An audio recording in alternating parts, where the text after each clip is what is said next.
Nenge bozawana. Monsieur le Président, kosala kutu GTRR te ke oh. Eza kutu suspension te. Eza nde penda gende. Autre salako. Donc, suppression, rejet. Est-ce que le président Tshisekedi a raisonné? C'est de la provocation. Vous avez ça et 7 généraux qui ne foutent rien. Nous ne disons rien. Ce pays ne vous appartient pas.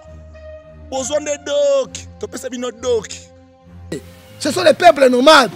Depuis qu'on les Égypte, Zamba, ti, réfugiés à Congo, ti suka bituma, bomba, poison, biloko nyonso.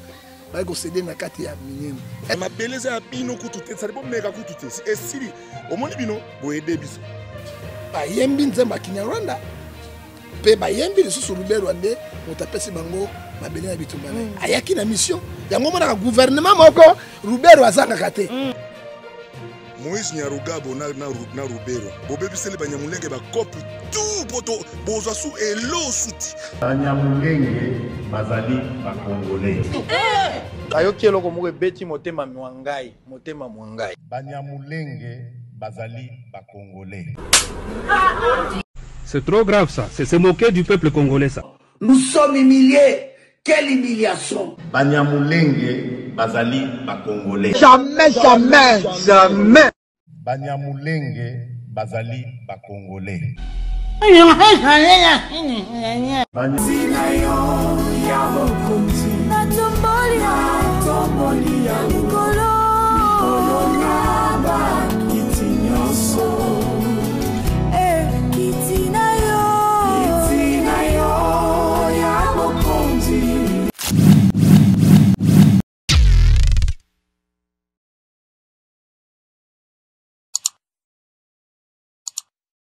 Monsieur le Président de la République, pour nga betan bampé vasimwe kota nga nazaraka boy. On ne suspend pas. On annule. Hey, et ça on va suspendre. Suspendre ça veut dire quoi? Pourquoi exécuter un lobby kuna? Papa président, ce qui va conseiller na lobby na otego, nga na Congo central na uti na Mwanda kuna, na uti na et pas ba woyo pena na Mwanda village. Modèle bazana kanda rondimate. Ya sa répondre ni makambo le kaka na Congo. Ezaka unique ya na Congo. Ni arrière ko mona yango. Oyo mboka ya ndenge. Oyo mboka kwa bato ba raisonner ka ndenge. Nous sommes abandonnés de notre propre sort. Il n'y a pas les opposants, il n'y a pas les gens de pouvoir. D'autres allez kanga ndenge wa. Nenge bozawana. Monsieur le Président, kosala kutu GTRR te ke oh. Eza kutu suspension te. Eza nde penda gende. Autre salako. Donc, suppression, rejet, kokata, on a évité le tolo kwa kombo mobo. C'est-à-dire, to bo salon penda on dirait, nenge toye pa en soute. Allo bao, makamonde ya Kabila, c'est Kabila na scientifique asuka. Ceux qui président boy, gouverner se prévoit, ceux qui ont pression, tu as démissionné. Mais ah ouais, la majorité, tu n'as pas. Mais c'est ça le problème. Encore une fois, il y a signature la souke qu'on n'est pas une aïe. Même à la majorité de ceux qui ont qui s'y ont été télémis. Maman, j'étais télémis. C'est lui la signature sous Kabila la signature. Kabila la signature président de la République. Pourquoi ça Kabila makam. Kabila est mon gars sur la signature d'accord. Pourquoi ça qui m'y est comme la communauté. Après ça qui a ngoté. Après ça qui a ngoté pour aller. Après ça ngoté, c'est ce qu'on appelle ça. Et puis vous avez raisonné mais comme zoloba. Comment de pèse comme tout le monde ça va bien entendre. On va attendre nous. C'est de la provocation. Vous avez ça et 7 généraux qui ne foutent rien. Nous ne disons rien. Ce pays ne vous appartient pas. Besoin de doc. Tu peux savoir notre doc. Les Congolais ont doc ailleurs. Mais ma beleza ya bino kutute, ça dépend mega kutute. Et si au monde bino, bo aider biso. Bo aider biso pour to benga bino bien.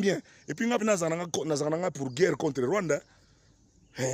Bitu mabe bon saka makambo. To signé ka Rwanda bina guerre bagarre ata ma kofi tande bakonda. Ba robeta na robeta combien? Ba petit bozala prêt. Pour na monnaie toninge ba ngaba sa eloko moko beaucoup bon mega kutute ke yo bo sa su RCD guerre à Congo su ya misato. Ya mbalo yo bokoyoka. Congo ba connaissance ko kikati nango.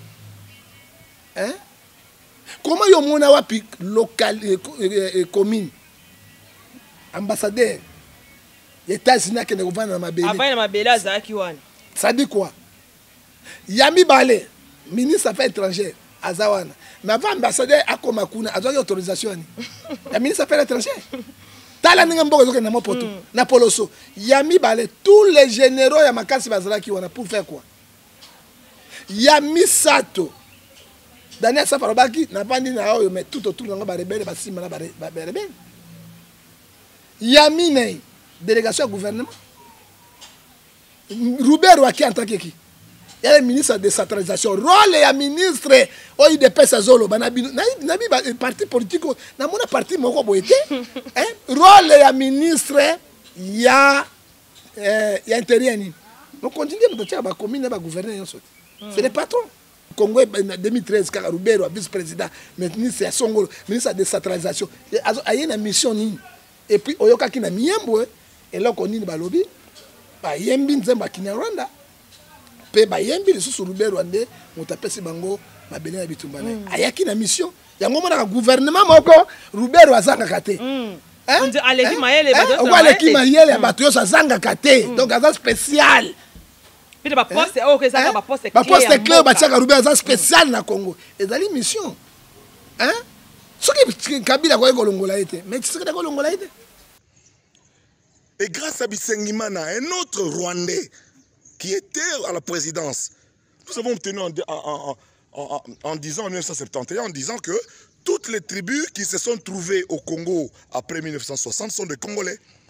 Donc, tu peux ça bino dok, tu peux ça ma belete, bon le bisena bababa, hein?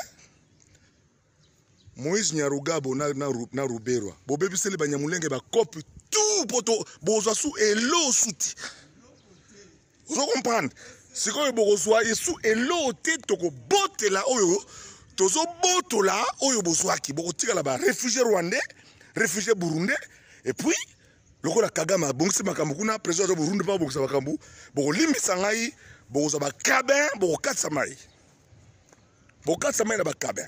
C'est-à-dire que balkanisation mission réussie et comme un territoire. Si ma territoire est comme un district. Ouais, le prophétique. Na lobi angos, na lobaka yango miyembo bandaka là. Après district et comme ma province. Après province, République ya Kivu va s'autoproclamer capitale miyembo. Capitale miyembo ke. Peut to kozwa ko souté. Et sili Gagame a bendi Goma. Hein, na parti ya Kivu. Ale beni Butembo kuna ale Uganda bendi yango. Ba parti walikale parti kuna ale Burundi bendi yango. Mboka na tueki. Na ibisa kimino pays nyonso faible na monde. Américain oni akabolaka yango. Exemple Soudan Soudabo moko. Et comment Soudabo? Ni Soudan du Sud, capitale ni Juba. Soudan capitale ni Khartoum et Kende. Guinée Zaramboka bo, Guinée Conakry, Guinée équatoriale, Guinée Bissau tout. Ce que moi dans le monde va proclamer les 3 pays les plus honteux du monde. RDC. Batié Somalie, puis Guinée Bissau. Mais c'est la réalité. Les plus honteux. Oh, makambo ya soni. Même décret ngo lekela yo, bato bazanga, baneloti ki wana bauta ko leka Égypte. Ce sont les peuples nomades. Bana mabelete, bana mboka te depuis ko leka Égypte. Bazanga zamba ti, ba ko réfugié a wana Congo. Ti suka bituma ba ko bomba ko poison biloko nyonso. Ba ko céder na kati ya minyemo. Est-ce que le président Tshisekedi a raisonné? Alors ils ont tenté d'abord de s'approprier la terre par la guerre. Et simbité, toké na San City. Constitution na biso eza constitution moko mabe parce que na kati nango eza ba piège belé. Alors ce que bakio salango par des moyens de droit en se basant sur ma commune rurale. En fait, je pense que pour dire vrai, excès des ailes ya Moïse Nyarugabo na Azaras Ruberwa et bebiseli banyamulenge makambu nyonso. Maintenant c'est fini. Maintenant c'est fini. To Congolais oya komi Canada, alors bien côté Montréal et komi ya bango. Pour na Montréal tout ça bené belé. Vous savez qu'il y a même un quartier dans Montréal comme dans Mbujima Kananga. Parce que ba lubo ba kimanga ba persécution à Jekamine. Ya katanga tango kyungo ko Mwanza qui s'est converti et je salue Baba en passant. Ba koma na Kanakuna ba benga na Mbujima Kananga.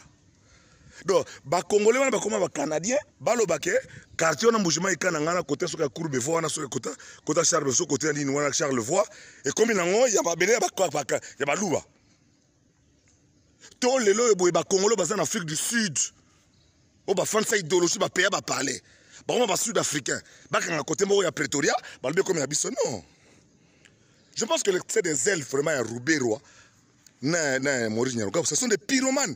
Vous nous mettez en difficulté, vous avez obtenu autant de généraux, vous êtes la seule ethnie à avoir autant de généraux. Et on vous les a concédés. Yo bando quand même la ministère de la décentralisation dirait, yo des spécialistes. Nous avons une copa ma bébongo. Alors les colons na yo, au bébé c'est le banyamulenge nyonso masolo. Tolo bate. Yango Congo ça ni mangambo. Hein? Congo mboka bitula. Hein? Mboka poloso yango tobo. Organisons-nous. Ce qui dépend c'est ba raisonnable. On va partir par voyou ndengeni. Est-ce que les intellectuels bazai na katiani qui est le garant de la nation?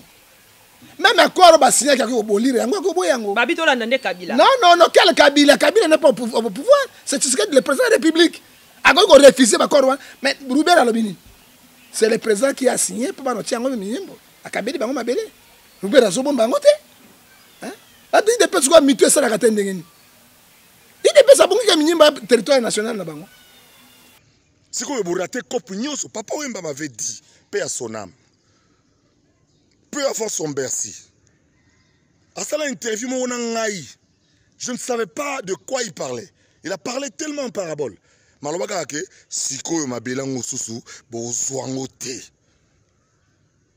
J'ai compris de qui il parlait. J'ai compris pourquoi il disait ça. Bon, mais l'appel, ne on va côté mes personnes qui ont pas. Le bout de ça pour le président Félix Temta signé. Oh, le président Félix, c'est même en tête, maman. C'est lui le président. Kabila personne a signé qui a pour la personne qui bangote. Hein? Et puis il faut que ma belle en bazu yango, il sera ba richesse sur se vendre. Ouais. Et sera ba richesse sur sa République démocratique congolaise ali ndé bazu yango. Yango sala ke bango nyonso. Minyambo pesa ali construite. Mais ba kotia ville moderne. Hein? Banda kala. To lingela ko to ça devoir domicile ni. Organisons-nous. Sans organisation, maman, j'ai dit, tu as dit, hein? Tu as 1000 émissions, et les bangotés sont fous, parce que les gens ont intérêt à bango, ils ont intérêt à PPT. Qui vous tient sur ma téléma? Parce qu'ils ont un faux certificat d'enregistrement. Ils ont un faux certificat d'enregistrement. Banyamulenge, Bazaba Congolais. De par le sang. En fait, l'interprétation, il y a Congolais d'origine. Je parle en tant que juriste. L'esprit de la loi, l'interprétation de dire que Congolais d'origine.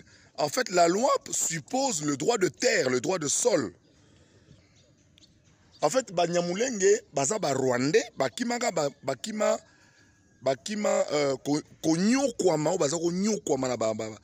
Moi, mi côté kunande ba yaka va trouver une place na plateau ya Mulenge. C'est un plateau extraordinaire, c'est l'endroit le plus riche en minerais, c'est l'endroit le plus riche en tout. Tobaya ba vanda wana. Mwana mama, kobuka na te yoka lisolo Mama Gisnovitz, yene coach ya loposo ya nzoto na bino. Aena bakisi, ozo traité ba tempo. Banduta, baboko na ndenge oyo pesaka mbindo pe bosoto na kati ya nzoto na bino lokola poche des yeux, ride na elongi, vieillissement, o profiter na cash ne okoma kobomba elongi, okoma koyokela nzoto na osoni, kobuka na te, luka kaka Mama Gisnovitz, okozonga lekeleke, mwete, ku mama na ngai babi Mama Gisnovitz azo soigner nyonso etali loposo ya nzoto na bino yo muto betela batampo esala keza mvete silaka te elonye nzuluka ekoma lokola batume na depo makala yaka po toyebi docteur aza kaka moko coach aza kaka moko kozwa eza nango facile aza mpe na Facebook WhatsApp basite nyonso ya internet soki olingi ozwa baproduit na ye livraison nango eza partout dans le monde tobeta www.gisnovitz.com Azosi la paix compte YouTube. Tobenga biso awana plus 44 74 24 025 737. Nabwaneli lisusu plus 44 74 24 025 737 balapa.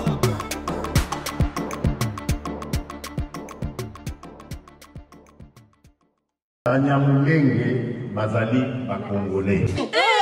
ayoki eloko moko ebeti motema mwangai motema mwangai. Banyamulenge bazali bakongole. C'est trop grave ça, c'est se moquer du peuple congolais ça. Nous sommes humiliés.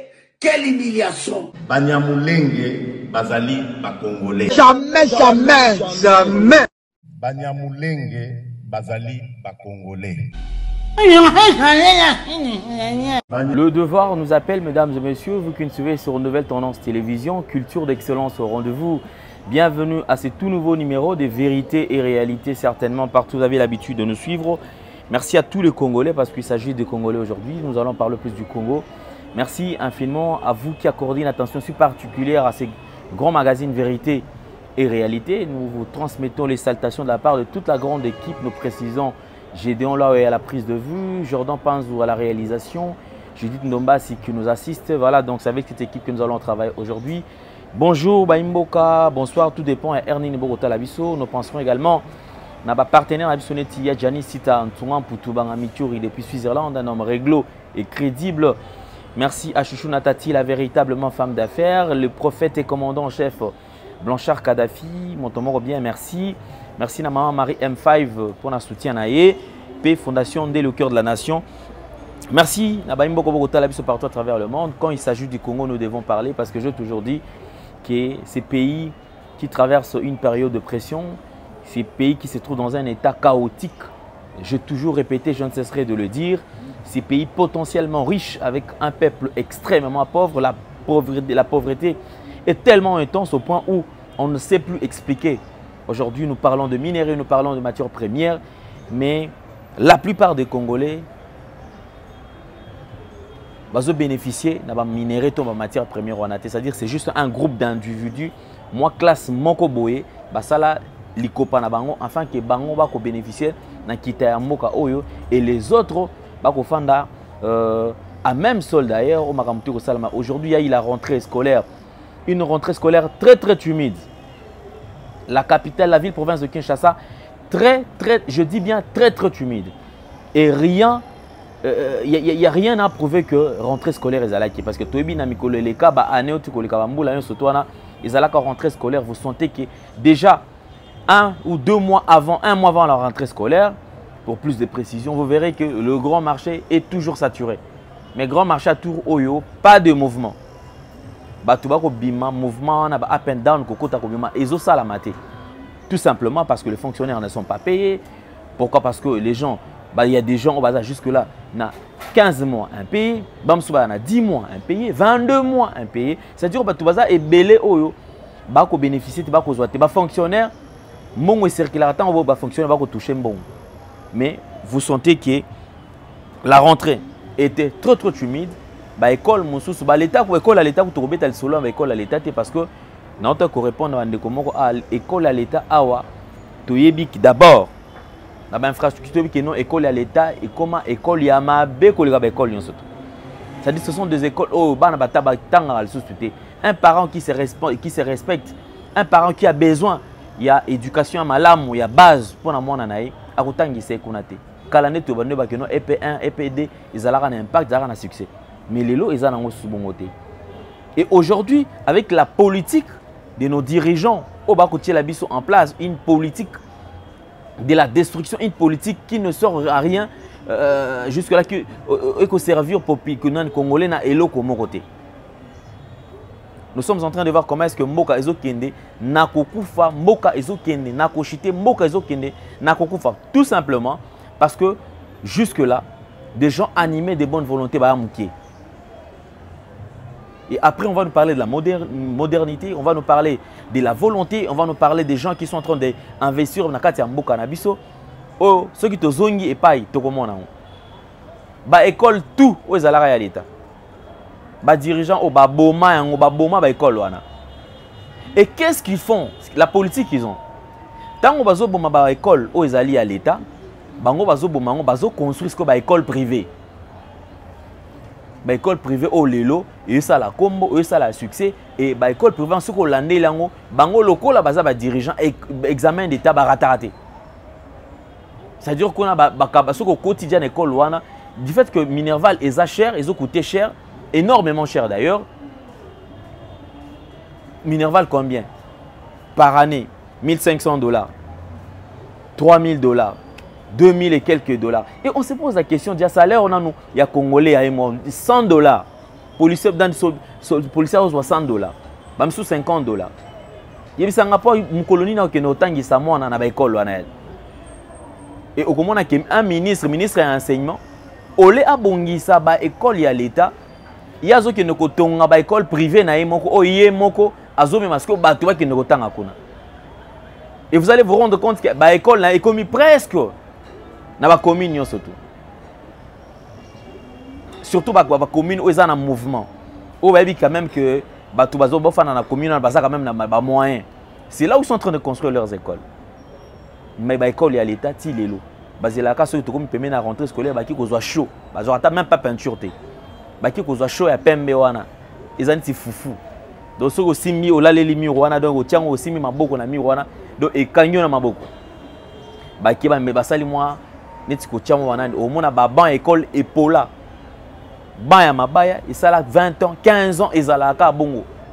Réflexion ezalaka té ya malonga. Et on se pose la question avec ces genres de dirigeants, est-ce que tu continues à voter pour que bango esika? Quelqu'un pour la réhabiliter msusu ba école to école moko songolo pakala. Je prends le cas de Mama Emo par exemple. Na place ya ko réflexionner ba réhabiliter Mama Emo avec un coût peut-être il y a 2 millions ou 3 millions de dollars. Je prends l'exemple juste. Ces gens préfèrent kokende kotonga ba hôpitaux na bango moko oyo ba hôpitaux privé et oyo déjà kunango ezokende na ba 200 et quelques millions 100 et quelques millions mais tandis que maman ezosenga peut-être même sous 3 millions to 4 millions ba réflexionner yango ezonga lisusu ba ki ko réhabiliter pe yango eza exactement pe ça te je donne l'exemple quand même. Mais au comment on a ote kingani bato ozo diriger mboka ba oke kotongela biso ba hôpitaux na bango moko ya kitoko après ba ndiko sala publicité et lokola bande ko na biso ba panzi sango nzala ezoko frapper na corporation na biso ba ko utiliser kaka biso poto sala bango publicité. D'ailleurs papa kingani a sali hôpital centre na kitoko moderne o ba opération ya ndenge na ndenge ezo sala makuna pona nini pona nzala. Et vous voyez, bah comme il faut détourner, c'est-à-dire bah surtout bah comme il faut qu'il y ait na bango, na ba centre na bango, bah comme il faut qu'il y ait na ba hôpitaux na bango. Et si ka oyo peuple congolais d'abord a besoin azwa mbongo, à utiliser mbongo ebele. Mais Mama Emo ezo pour la ceux qui ont été arrestation, ote bah traduire en justice, au procès, oyo il faut qu'il ne correspondre. Il y a une invitation et tout ça na kati ya mboka na biso. Mais moi j'ai toujours dit que to lembate. L'affaire Minembwe, je crois que vous avez suivi les différents éléments en ce qui concerne quelques personnes qui vont réagir dans le Minembwe. Bande comme ça, comme ça la polémique autour de ça. Bande il y a UDPS, bande il y a Cash, la Mokato FCC. Arrêtons de nous distraire. Tout regardez comment est-ce que la politique est en train de nous amener. Les partis politiques et les à un niveau encore trop bas. Pour protéger leurs propres intérêts. Pour protéger les intérêts, mais leurs propres intérêts. Biso tozo bomana, tozo kende koswana. Batum sozo ba marambo ote suspension. Batum sozo ba ote ba rejeter signature, ote ba annuler. Avec le président de la République, avec le président de la République, le problème au Congolais en a besoin, il y a qu'à suspendre été. Congolais en a besoin, il y a qu'à annuler, qu'à retirer, qu'à longuer, c'est-à-dire qu'à boma, d'accord. Et non qu'à suspendre. Parce que quand il y a suspension, tout le monde a parlé. le président de la République à suspendre l'élection et tout, consort à suspendre surtout dans le Parlement. Batu to beta maboko bandeko ya IDPS babima libanda awa fachi béton, fachi béton, fachi béton, fachi béton. Après suspension, Lelo, on se pose la question. Makambo Salamate et continue à tenir le Parlement et continue. Prenons le cas sous Sénat. C'était la même chose, il y a eu suspension. Élection, fraude. Élection, corruption, il y a eu fraude, FCC s'est retrouvé ceux qui n'ont combien de sénateurs?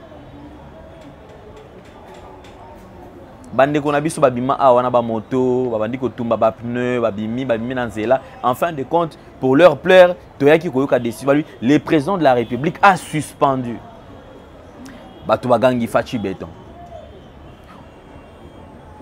Où sommes-nous avec le Sénat? Le Sénat n'exerce pas. Le Sénat ne fonctionne pas. Bino Batouota Labiso, beaucoup répondre. Et ça a la suspension. On y va. Niveau ya dossier à Minembwe. Il s'agit de la terre de nos ancêtres. La terre aux ancêtres, on a tiqué Labiso. Minembwe comme commune. Minembwe est comme commune. Et tant Minembwe comme commune, vous savez qu'est-ce qui s'est passé? Banyamulenge o bazana Minembwe kuna. Basepela na niveau moko impossible. C'était une fête totale. Quand on parle de la fête, c'est-à-dire qu'il fête et sengoya kosa kanate. Bandeko a ekomi ote non Azaria Soroberwa. Si il faut nous parler aujourd'hui des accords de l'Emera. Accord il y a l'Emera, ils ont accord, ils ont Kabila, Joseph Kabila Temuta signé en gros. Ça date de l'époque de Musée Laurent Désiré Kabila, ça date de très longtemps. Mais la question que nous nous posons, après la disparition, il y a de faire Musée Laurent Désiré Kabila. Kabila, le fils, a pris le pouvoir. 18 ans de règne. Je pose la question. Pourquoi pendant ces 18 ans, Atikala ko signé? Pendant le 18 ans, exercice Atikala ko signé. Et aujourd'hui, voilà pourquoi est-ce que j'ai toujours dit que les différents conseillers à président de la République, vous devez vous mettre au travail. Vous devez vous mettre au travail. Vous savez, il y a certains... Ils ont des erreurs oyo. Et koki ko kitisa mutu mbala moko. Eza ba erreur auto vivre na minute ça ba erreur monumentale, c'est-à-dire erreur moko éthiquement, c'est-à-dire que mutu moko, c'est-à-dire éthiquement na histoire. Il faut faire très attention. Et aujourd'hui bazoba kasko balote Azaria Soroberwa. Est-ce qu'Azaria Soroberwa peut aujourd'hui se permettre avec quel luxe à longo kakaye moko mbala moko accueillir le garant de la nation, le président Félix Tshisekedi. Président Félix Tshisekedi, c'est le garant de la nation. C'est-à-dire que Azaria Soroberwa n'a aucun pouvoir à Vous savez, il y a certains... Et puis, je me pose la question. Est-ce qu'il y a des études, faisabilité par rapport à ma camion sur toi? Ils ont la peine à étudier ça, là. Est-ce qu'il y a des études vraiment approfondies? Bon, ça va, dossier auto-traité. Ou soit, ils ont un dossier traité à la va-vite. Ah, ok, ça va, pas de problème. Bolongola, oh. C'est comme si on a besoin de plaire seulement un groupe d'individus. Et aujourd'hui, le président de la République, on nous a dit qu'il y a suspension. Tous en a besoin de suspension. Tous en a besoin d'annuler. C'est ce que je dis. Et aujourd'hui, on commence à douter. Hier, c'était étranger ne peut diriger Mboka. Étranger ne peut diriger Mboka. Aujourd'hui, ce n'est plus un étranger. Aujourd'hui, on ne parlera plus à étranger. Plus de 35 ans, na bande de touche, azo observé. C'est-à-dire, azo na matière, a eu ba erreur, ya batunyo surtout parce que quand on est observateur, on est à l'extérieur, on a tendance à voir peut-être ba erreur. Nous surtout ba ninga bazo commettre. Et maintenant que nous sommes au pouvoir, faudra-t-il que les Congolais continuent à peiner dans le niveau haut? Installation, il y a commune, il y a commune, il y a pas. Jusqu'aujourd'hui, je me pose la question. Ambassadeur, il y a États-Unis. C'est quoi son rôle, en fait? C'était quoi son rôle? C'était quoi son rôle? Vous savez, Congolais, arrêtons d'être naïfs. Congolais, arrêtons de dormir. Arrêtons de passer le temps inutilement. Ces pays risquent de partir. Pourquoi? Parce qu'on sait que le Congolais, c'est un peuple large. Bazaramango large. Et ils oublient facilement. Il faut faire très attention. À force d'être trop bon, on risque de perdre nos terres. On risque, il y a risque de perdre ma terre en abisso. Alors nous devons faire très très attention. Encore une fois de plus, merci Nabino parce que vous avez belé vous continuez con l'anabiso. De temps à autre, tout partager la image, tout partager la image et vous allez mal pour Nabiso surtout. Alors on se retrouve très très prochainement. Tout à l'heure, image tout kutani mukolokoya. Merci à ma Congolais surtout. Au revoir. Banyamulenge bazali ba Congolais. Ayoki eloko moko ebeti motema mwangai, motema mwangai. Banyamulenge bazali ba Congolais. C'est trop grave ça, c'est se moquer du peuple congolais ça. Nous sommes humiliés. Quelle humiliation! Banyamulenge bazali ba Congolais. Jamais, jamais, jamais. Banyamulenge bazali ba Congolais.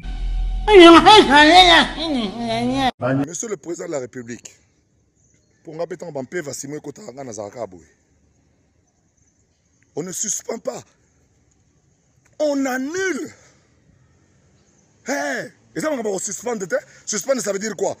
Pourquoi exécuter un lobby, Papa Président, ce qui va concernant le lobby na Otego, na Congo central, na outi na Mwanda, na outi na et pas ba Woyo, na Mwanda village, modèle bazana kanda rondimate. Ya sa répondre ni makambo le kaka na Congo. Ezaka unique ya na Congo. Ni la ni arrière ko mona yango. Oyo mboka ya ndenge. Oyo mboka kwa bato ba rezona ka ndenge. Nous sommes abandonnés de notre propre sort. Il n'y a pas les opposants, il n'y a pas les gens de pouvoir. D'autres allez quand Nenge bozawana. Monsieur le Président, kosala kutu GTRR te ke oh. Eza kutu suspension te. Eza nde penda gende o salako. Donc suppression, rejet, kokata, on a évité le tolo comme momo. C'est-à-dire, to beau salon penda on dirait nenge toye ba on soute. Allo bao makamonde ya Kabila, c'est Kabila na scientifique ya souka. Ce qui président boy, gouvernement se prévoit, ce qui pression, tu as démissionné. Mais ah ouais, la majorité, tu n'as pas. Mais c'est ça le problème. Encore une fois, il y a signature à souka qu'on n'est pas inaé. Même à la majorité, ce qui est en côté télémi. Maman, j'étais télémi. C'est lui la signature à souka, Kabila la signature. Kabila signature à président de la République. Pourquoi ça Kabila makam. Kabila est mon gars sur la signature d'accord. Pourquoi ça qui miembo comme la communauté. Après ça qui est en côté. Après ça qui est en côté pour aller. Après ça on dit c'est que la personne. Et puis vous raisonner mais comme zoloba. Comment de personnes comme tout le monde ça bien entendre. On va attendre nous. C'est de la provocation. Vous avez ça et sept généraux qui ne foutent rien. Nous ne disons rien. Ce pays ne vous appartient pas. Besoin de doc. Tu peux savoir notre doc. Les Congolais ont doc ailleurs. Mais ma belleze a bino kutute. Ça dépend méga kutute. Et si au moins bino, vous aidez biso. Vous aidez biso pour tout bien, bino bien. Et puis nous avons pour guerre contre Rwanda. Bitu m'avez bon ça makam. To signé ka Rwanda bina guerre bagarre ata ma kofi tande bakonda. Ba robete na robete combien? Ba petit bozala prêt. Pour na monnaie toninge ba ngaba sa eloko moko beaucoup bon mega kutu teke yo bo sa su RCD guerre à Congo su ya misato. Ya mbalo yo bokoyoka. Congo ba connaissance ko kikati nango. Comment yo mona wapi local commune ambassadeur États-Unis qui ne gouverne dans ma belle. Avant ma belle azaki wana. Ça dit quoi? Yami Balé, ministre affaires étrangères Azawana. Mais avant ambassadeur Akomakuna, a donné autorisation. Le ministre affaires étrangères. Tala ninga mboka zoke na mopoto, na Poloso. Yami Balé, tous les généraux ya makasi bazalaki wana pour faire quoi? Yami Sato. Daniel Safarobaki n'a pas dit na mais tout autour de la rebelle basima na rebelle. Yamine délégation au gouvernement. Roubert qui en tant que qui?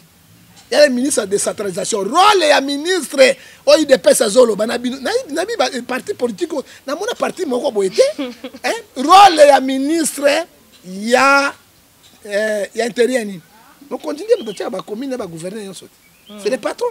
Congo 2013 quand Roubert vice-président ministre ya Songolo ministre de décentralisation. Il y a une mission ni. Et puis oyoka ki na miyembo et là on ni balobi. Ba yembi nzemba Kinyarwanda. Pe ba yembi le sous Roubert Rwandais mutapesi bango mabele ya bitumbane. Ayaki na mission. Yango mona gouvernement moko Roubert wazanga kate. On dit Aleki Mayele bato. On Aleki Mayele bato yo zanga kate. Donc azan spécial. Puis ba poste OK ça ba poste clé. Ba poste clé ba tiaka Roubert azan spécial na Congo. Ezali mission. Soki Kabila ko kolongola été. Mais tu sais que kolongola été.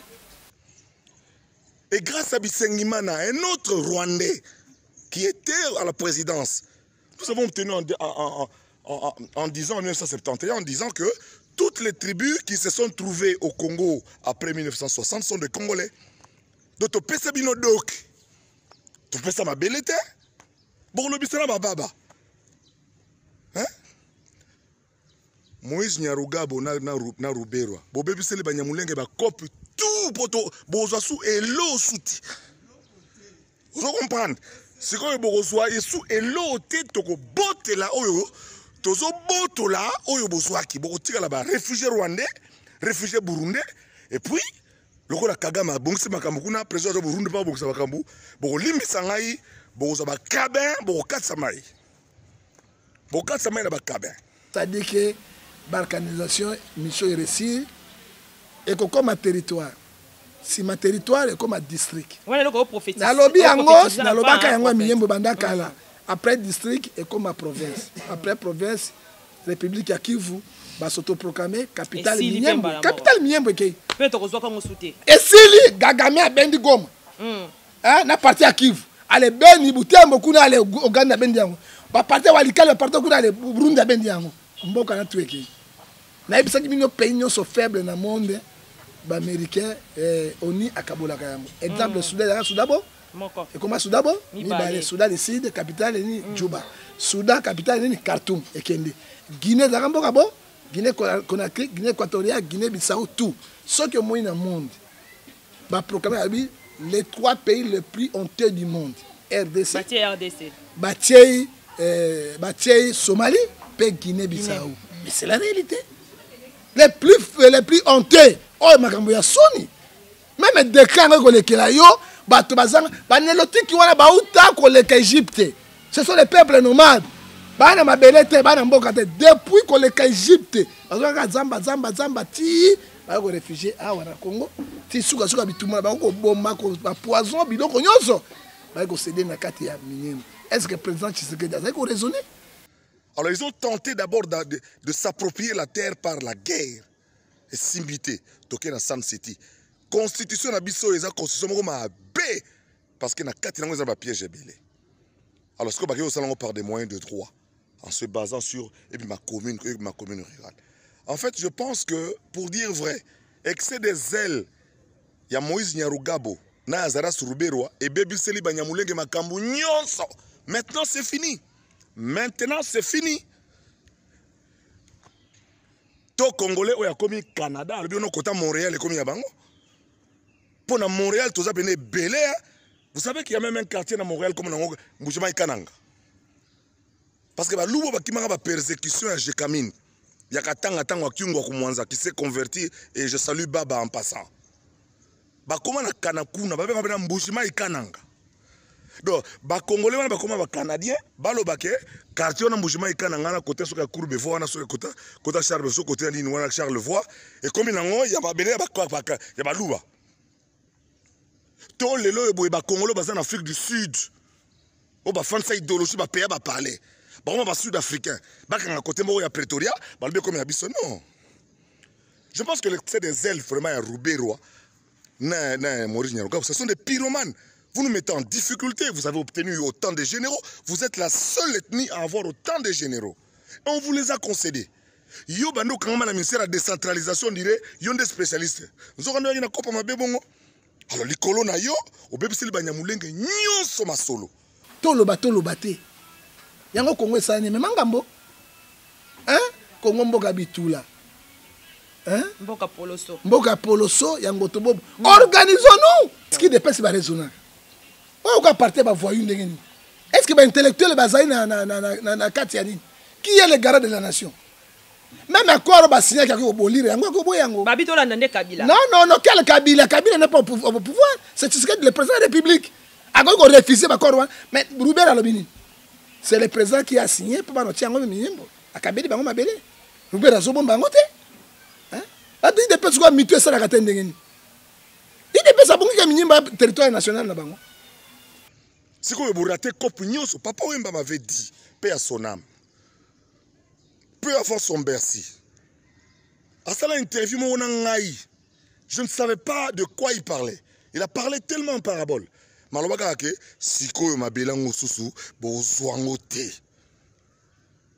J'ai compris de qui il parlait. J'ai compris pourquoi il disait ça. Bon, mais l'appel ne on va côté les personnes qui ont pas. Le président Félix Temtassina. Le président Félix, même en tête, maman. C'est lui le président. Kabila personne a signé qui a pour la personne qui va voter. Hein? Et puis il faut que ma belle on va jouer en est-ce que la richesse se vend? Ouais. Est-ce que la richesse sur la République démocratique congolaise a des bases yango? Yango sala ke bango nyonso. Minyambo pèse ali construite. Mais ba ko ville moderne. Hein? Bandakala. To lingela ko to ça devoir domicile ni. Organisons-nous. Sans organisation, maman Judith, tu as hein? Tu as mis l'émission et les bangotés sont fous parce que baïbi ben terrain na bango, baïbi terrain pépété. Qui vous tient sur tellement? Parce que ils ont un faux certificat d'enregistrement. Ils ont un faux certificat d'enregistrement. Banyamulenge bazaba congolais de par le sang. En fait, l'interprétation, il y a Congolais d'origine. Je parle en tant que juriste. L'esprit de la loi, l'interprétation de dire que Congolais d'origine. En fait, la loi suppose le droit de terre, le droit de sol. En fait, Banyamulenge, bazaba Rwandais, bakima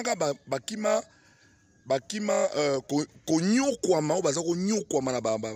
Na moi mi côté kunande ba yaka ba trouver sur place na plateau ya Mulenge.